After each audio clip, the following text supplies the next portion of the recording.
자, 먼저 이제 나의 부모님 어떤 분이십니까? 혹은 이제 부모님이 돌아가신 분들도 많이 계시니까 어떤 분이셨습니까? 또 지금 나는 따르고 순종하는 부모님 혹은 부모님 같은 분이 계십니까? 해서 우리가 어떤 권위 아래 있는가, 또 어떻게 부모님을 섬기고 있는가. 사실 우리가 하나님을 섬기지만 보이지 않는 하나님을 에, 우리가 이제 모시고 사랑하고 섬기는데 십계명에도 보면 그렇잖아요. 십계명이 10가지 계명으로 되어 있는데 그 중에 5번째 계명이 부모를 공경하라예요. 사실 십계명이 아이들을 사랑하라 이런 계명은 없어요. 근데 부모님을 공경하라는 계명이 5번째 계명인데 하나님 사랑과 이웃 사랑을 이어준다고 그렇게 얘기를 하죠. 정말 우리가 하나님을 사랑하고 또 그런 마음으로 이웃을 사랑하는 그 하나님의 대리자, 그런 분으로서의 부모님을 사랑하는 부분을 우리가 좀 살펴봤으면 좋겠습니다. 그래서 일단 오늘 룻기를 읽었는데 그 룻기에는 이제 시어머니가 나오고 그 다음에 며느리가 나오지 않습니까?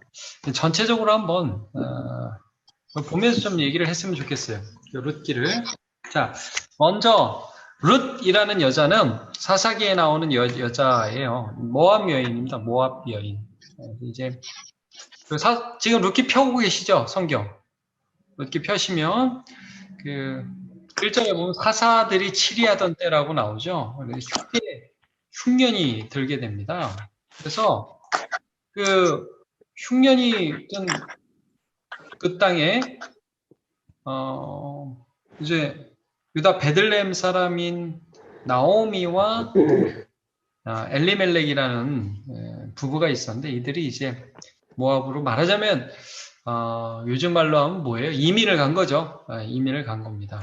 그런데 이제 가서 3절을 보면 먼저 남편이 죽고 그 다음에는 두 아들이 죽습니다.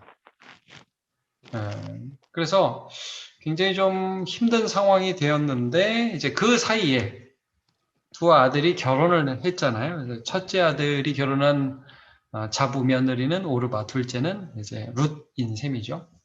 이제 나오미가 어떤 소식을 듣냐면 6절에 고향 땅에 이제 하나님이 양식을 주셨다는 소식을 듣게 되는 거예요. 그래서 이제 이제 나 여기서 뭐 남편도 없고 아들들도 없고 그런데 그 전에 이제 뭐 며느리들하고 좀 살았겠죠. 얼마 동안 살았는지 그런 것도 잘 안 나와요. 어쨌든 그러면서 이제 모압 지방에서 고국으로 다시 이제 귀환을 하려고 이제 계획을 해서 7절에 보면 길을 가고 있었어요. 며느리 둘하고 유다 땅으로 길을 가고 있었어요.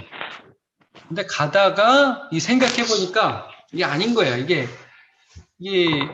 이 며느리들까지 고생을 시킬 자신이 없는 거예요. 자기가 시어머니가. 그래가지고 이제 돌아가라. 지금 설득하는 거예요. 8절부터 보면 야 이제 가라. 내가 뭐 너네 어떻게 남편을 구해줄 힘이 없다. 그리고 또 남편을 뭐 애를 낳는다 해도 그래서 뭐 결국 너희들 남편이 되기까지 기다려줄 수도 없다. 그러니까 가라. 그러니까 결국 이제 첫째 며느리는 갔단 말이에요. 울면서 입 맞추고 갔어요. 그래서 보면 내 딸들아. 그래서 제가 보기에 나오미와 룻과 오르바는 상당히 오랫동안 같이 있으면서 어떤 유대 관계가 있어서 진짜 딸과 어머니처럼 된 것 같아요. 그러니까 보통 우리가 생각하는 뭐 시어머니와 며느리 고부간의 갈등 이렇게 볼 수 없는 것 같아요. 그리고 나오미가 상당히 잘했던 것 같아요. 예수 믿는 어머니 모습을 상당히 보여줬던 것 같아요. 그러니까 며느리들이 이렇게 어머니를 사랑하죠. 어쨌든 그래서 갔는데 이제 도저히 안 되겠다. 이제 너네들을 위할 수 있는 나의 최대한 선의는 이제 너네들이 돌아가는 거다. 돌려보내는 거다. 이제 이렇게 얘기를 했던 것이죠. 그래서 돌아가라. 그러니까 룻이 안 돌아가겠다고 얘기하는 그런 장면이 오늘 본문입니다. 그래서 16절, 17절 좀 전에 봤지만 내가 어머니를 떠나며 어머니를 따르지 말고 돌아가라 강권하지 마소서. 어머니께서 가시는 곳에 나도 가고 어머니께서 머무시는 곳에 나도 머물겠나이다. 어머니의 백성이 나의 백성이 되고 어머니의 하나님이 나의 하나님이 되시리니 어머니께서 죽으시는 곳에서 나도 죽어 거기 묻힐 것이라. 만일 내가 죽는 일 외에 어머니를 떠나면 여호와께서 내게 벌을 내리고 더 내리시기를 원하나이다 하는지라. 여기에서 딸과 어머니의 관계가 보여요.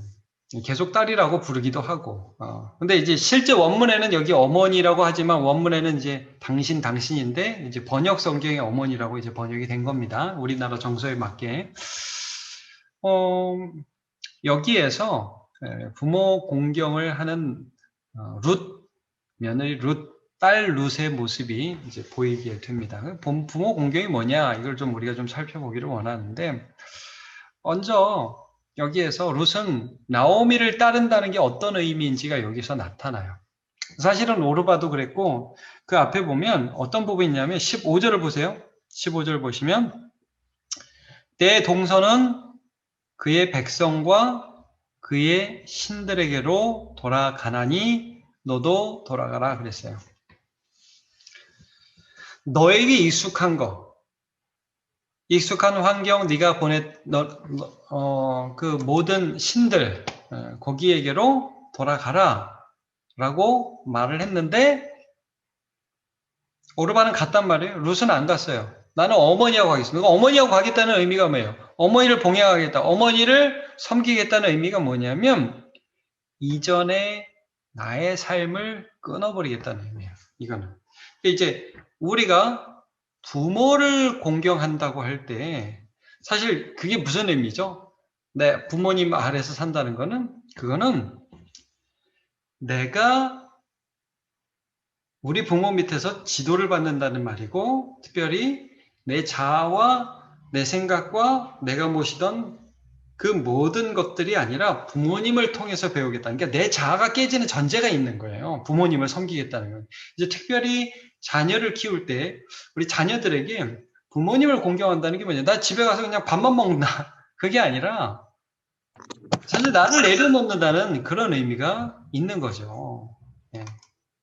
이제 이 룻은 나오미를 따라갈 때 사실은 이전의 모든 삶을 내려놓는 그런 의미가 있는 거예요. 나오미를 따르고 나오미를 부모로 모시고 나오미와 함께 간다는 것은 나를 내려놓고 부모님을 따른다는 게 우리가 예수 믿고 하나님 믿는다는 거, 하나님을 섬긴다는 것도 같은 의미에서 내 자신이 깨지는 경험을 하죠. 그럼 실제적으로 우리 자신이 깨지는 경험을 어디서부터 시작하느냐? 가정이죠. 그러니까 부모님을 공경한다는 거 우리 자녀들이 부모님을 공경한다는 것은 그 부모님을 통해서 나를 내려놓고 그 안에서 복종하기를 먼저 배우는 거예요. 그래서 부모 공경이다 할 때 제일 먼저 우리의 자녀들은 자아가 깨지는 경험을 하는 거예요. 그러니까 우리가 홈리와 비나스, 엘리 제사장의 두 아들을 보면 그런 부분이 있잖아요. 엘리 제사장의 두 아들 보면 굉장히 뭐 제사장이라는 그런 직분을 가졌지만 그 일을 행하면서 뭐 제사하다가 뭐 고기를 꺼내서 생고기를 달라고 하지 않는가 하기도 하고 회막에서 수종드는 여인들과 동침도 하고 이렇게 해서 자아가 깨지잖아요. 부모가 불렀어요. 엘리가 불러서 야, 너 어떻게 이렇게 하냐? 근데 소문이 좋지 않다.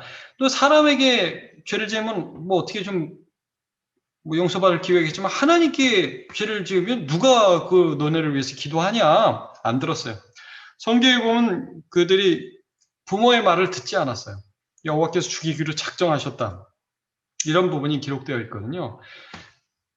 우리가 부모를 공경한다라는 것은 우리의 죄된 성품들을 그 앞에서 굽히고 그 앞에서 내 자아가 깨지는 경험을 하는 자로서 살아간다는 의미가 있는 거예요. 먼저. 그래서 하나님을 믿는다. 그러니까 부모님이라는 존재는 하나님의 대리자거든요. 반드시 우리 자녀들이 부모님이 뭐 죄지라고 그러면 안 되죠. 주 안에서 부모를 공경하라고, 주 안에서 부모를 순종하라고 그러잖아요. 부모님이 죄지라고 그러고 교회 나오지 말라고 그러고 거짓말하라고 하면 그거는 이제 우리가 순종할 수 없겠죠. 그러나 부모가 어떤 말 합니까? 예수 잘 믿어라. 정말 나쁜 짓 하지 말아라. 최선을 다해 살아가라. 주님의 말씀을 할 때 내 자아를 세우면서 안 할 거예요. 그러니까 애 키우다 보면 제일 먼저 하는 말 뭐 안 해, 싫어 이 말을 제일 먼저 하죠. 깨져야 돼. 부모 공경이란 그게 깨지는 거예요. 그러니까 룻이 나오미를 따라간다는 의미는 이전 삶을 진짜 완전히 버린다는 의미예요. 나오미를 공경한다는 게.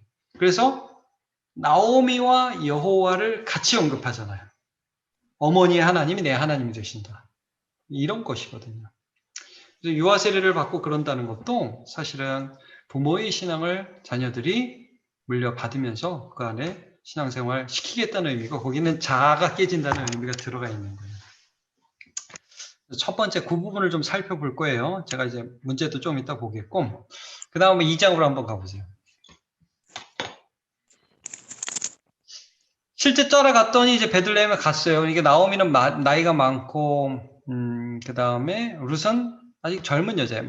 아마도 룻이 뭐 20대 초반이나 10대 후반이나 이때였을 거라고 많이 추측을 해요. 왜냐면 이제 나중에 보아스라는 사람이 룻이 자기한테 이제 나오미가 시키는 대로 이렇게 하여튼 썸을 타요. 그런 과정에서 야 네가 베푸는 인애가 크다. 나이 든 자 쫓지 않고 이렇게 나한테 왔다. 굉장히 젊은 여자였던 것으로 보여져요. 근데 어쨌든 젊기 때문에 실제 나오미를 봉양했다고요. 그래서 2절을 보세요. 2장 2절. 모압 여인 룻이 나오미에게 이르되 원하건대 내가 밭으로 가서 내가 누구에게 은혜를 입으면 그를 따라서 이삭을 죽겠나이다. 나오미가 그에게 이르되 내 따라 갈지어다. 나오미도 참 마음이 아팠겠죠. 딸 같은 며느리가 와가지고 일을 해서 여자 둘이 사니까 어떻게든 살아야 되니까요. 나오미를 섬긴다는 의미, 그건 두 번째, 나이 드신 부모님을 향해서 자기가 최선을 다해 섬긴다는 의미입니다. 이것은. 우리가 하나님을 섬긴다고 하나님을 위해서 뭘 해드릴 수는 없잖아요. 그러나 최선을 다해서 경제적으로나 육체적으로 나이 드신 부모님을 위해서 최선을 다하는 거. 이거 굉장히 중요한 신앙의 부분. 바울 사도 그런 말씀을 하죠. 자기 친족을 돌보지 아니하는 자는 불신자보다 더 악한 자니라 라는 말씀을 합니다. 굉장히 좀 무섭기도 하고 중요한 말씀이죠. 여기 보세요. 룻이 어떻게 일했는지 쭉 보시면 쟤 누구냐? 보아스가 물어보니까 그 담당자가 저희 나오미랑 같이 온 모압 소녀인데요. 자, 7절 보세요. 그의 말이 나로 베는 자를 따라 단사에 죽게 하소서 하였고 아침부터 와서는 잠시 집에서 쉰 외에 지금까지 계속하는 중입니다. 굉장히 성실하게 일했던 걸 볼 수 있어요. 부모를 섬기는 거죠. 실제적으로 이런 부분들. 하나님을 우리가 직접 섬길 수가 없어요. 하나님 그렇게 요구하시지도 않고 우리가 뭐 하나님 주물러 드리겠어요? 어떻게 하겠어요? 근데 말하자면 우리가 하나님을 사랑하는 중에 하나가 육체적으로 연로해지신 부모님의 몸과 경제적인 부분을 최선을 다해서 우리가 뭐 다는 못하지만 최선을 다해서 그걸 섬기는 게 그게 하나님을 섬기는 것이다 라고 말을 할 수가 있죠. 하나만 더 볼게요. 이렇게 해서 룻과 보아스가 서로 썸을 탑니다. 썸을 타요. 그래가지고 나중에 이제 이걸 이루어줘야 돼. 나오미가 계속 보고를 들어요. 이 룻기를 보시면 참 중요한 부분이 나와요. 룻이 모든 부분을 나오미한테 보고해요. 의논합니다. 그리고 나오미의 지도를 받아요. 오늘 무슨 일이 있었냐? 얘기를 해요. 이런 일이 있었어요. 오늘 보아스 집에 갔었어요. 그래? 딴 집에 가지 마. 계속 그 집에 가. 그리고 이제 3장으로 한번 가보세요. 3장. 3장 가면 이렇게 시작해요. 3장 1절. 룻의 시어머니 나오미가 그 얘기를 때 내 딸아. 이제 뭐 아들도 없어요. 얘가 딸이에요. 며느리라고 보시면 안 돼요. 그냥 딸이에요, 딸. 내가 너를 위하여 안식할 곳을 구하여 너를 복되게 하여야 하지 않겠냐? 무슨 말이에요? 남편 좀 구해야 되지 않겠냐? 이건 진짜 어떻게 보면 좀 황당한 거예요. 자기 아들이 죽었어. 요즘 같으면 어떤 일이 있을 수 있겠습니까? 너 때문에 내 아들 죽었다. 이렇게 생각할 수 있는데, 이 며느리를 완전히 딸로 받아들인 겁니다. 이 룻도 진짜 어머니로 대해요. 정말 좋은 본보기가 여기 보여요. 그러면서, 저 남편 좀 구해줘야겠다, 내가. 그러면서 방법과 계책을 엄마가 알려주는 거예요. 보아스를 어떻게 꼬실까? 이걸 알려주는 거예요. 그러면서 내가 하는 자, 친족이 보아스가 이제 친족이라서 오늘 밤에 그 타작마다에서 보리가 불면서 추수하면서 간단한 축제가 좀 일어날 거다. 그런즉 너는 목욕하고 기름 바르고 의복 입고 타작마당에 내려가서 그 사람이 먹고 마시기를 다할까지 그에게 보이지 말고 그가 누울 때까지 그가 눕는 것을 어디에 눕는지 잘제 몰래 봤다가 발치 이불을 들고 거기 누우라. 그가 내게 할 일을 알리리라. 이런 코치를 해줍니다. 여러분 이런 말 우리 딸들한테 가르쳐주면 할까요? 어머니 회개 망치켜라. 이게 무슨 일이에요? 이렇게 반응할 수 있을걸요. 근데 루시요 그대로 합니다. 목욕하고 가가지고요. 어디에 보아스가 눕는지에서 발치에 진짜 누워요. 제가 이 내용까지는 너무 시간에서 다 못할 것 같아요. 그러면서 하나하나 지도를 받아요. 인생의 지도를 받아요. 그러니까 지금 우리 시대의 큰 문제 중에 하나가 뭐냐면 세대 간의 단절이 됐어요. 부모의 지혜가 다음 세대로 지혜 가지 않습니다. 이제 우리가 꼰대라는 말을 많이 하죠. 요즘 젊은 사람들이. 이제 그런 부분이 많이 있어요. 그러나 참 안타까운 것은 그런 가운데서 정말 부모 세대가 가졌던 지혜로움과 그 가운데 있었던 인생의 연륜이나 이런 것들이 전달되지 않는 부분들이 많지. 신뢰가 많이 깨져서. 근데 여러분 부모를 공경한다는 것은 사실 이런 부분이 있습니다. 하나님을 섬기며 하나님께서 주셨던 그 지혜가 전달되는 거예요. 그러니까 이런 부분에서 사사기가 실패했죠. 이전 세대, 여호수아 이전에 하나님을 알았던 그 백성의 믿음들이 그 다음 세대에 전해지지 않은 것이 사사기거든요. 근데 지금 이제 나오미의 이 하나님을 믿는 신앙과 그것으로 인해서 룻에게 그 신앙의 자세와 어떤 삶을 살아가야 되는지 하나님이 어떻게 은혜 주시는지 이런 걸 흘러가는 과정을 보이는데 그 중에 하나는 아까 처음에 순종의 어떤 부분을 봤냐면 자아가 깨지는 과정. 이전의 삶과 내 주장을 내려놓는 부분이 있다면 여기에서 또 보게 되는 것은 부모님의 지혜로움을 받아들이고 지도를 받는 거예요. 순종하는 거예요.